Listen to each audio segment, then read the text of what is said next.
அதிர்ச்சி சம்பவம் ஒன்று நிகழ்ந்துள்ளது.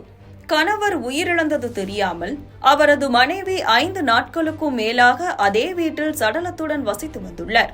மேலும் வீசிய கடுமையான துர்நாற்றத்திற்கு காரணம் எலி செத்துவிட்டதாகவே அவர் உறுதியாக நம்பியுள்ளார். அடுத்து நடந்தது என்ன பார்க்கலாம். கோவை தெற்கு உக்கடம் கோட்டைப்புதூர் காந்தி நகரைச் சேர்ந்த 48 வயதான அப்துல் ஷா வேலைக்கு செல்லாமல் மது அருந்திவிட்டு வருவது வழக்கம். அவரது மனைவி உடல் நலம் குன்றியவர்.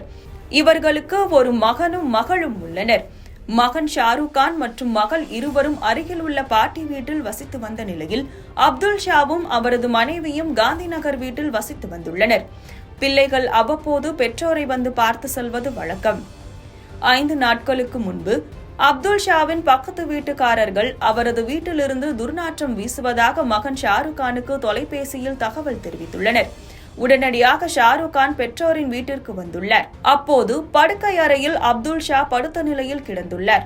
துர்நாற்றம் குறித்து தாயிடம் ஷாருக் கான் கேட்க, எலி எங்காவது செத்து கிடக்கும், அதிலிருந்துதான் நாற்றம் வருகிறது என்று அவர் பதிலளித்துள்ளார்.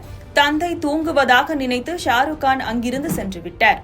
மறுநாள் துர்நாற்றம் மேலும் அதிகரித்ததால் பக்கத்து வீட்டுக்காரர்கள் மீண்டும் ஷாருக் கானுக்கு தகவல் தெரிவித்துள்ளனர். உடனடியாக ஷாருக் கான் மீண்டும் வீட்டிற்கு வந்தபோதுதான் படுக்கை அறையிலிருந்து தந்தை அப்துல் ஷா எழுந்து வராததும் அங்கிருந்துதான் துர்நாற்றம் வீசுவதும் தெரியவந்துள்ளது.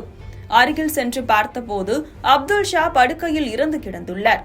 இவர் இறந்து 5 நாட்களுக்கு மேலானதால் துர்நாற்றம் கடுமையாக வீசியுள்ளது. அதிர்ச்சி அளிக்கும் விதமாக அப்துல் ஷா இறந்து கிடந்தது தெரியாமல் அவரது மனைவி 5 நாட்களுக்கும் மேலாக அதே வீட்டிலேயே வசித்து வந்துள்ளார். இதுகுறித்து பெரிய கடைவீதி காவல்துறையினருக்கு தகவல் தெரிவிக்கப்பட்டதை அடுத்து அவர்கள் விரைந்து வந்து அப்துல் ஷாவின் உடலை மீட்டு பிரேத பரிசோதனைக்காக கோவை அரசு மருத்துவமனைக்கு அனுப்பி வைத்தனர். கணவர் இறந்தது தெரியாமல் மனைவி ஒரே வீட்டில் வசித்து வந்த இச்சம்பவம் அப்பகுதி மக்களிடையே பெரும் சோகத்தையும் அதிர்ச்சியையும் ஏற்படுத்தியுள்ளது.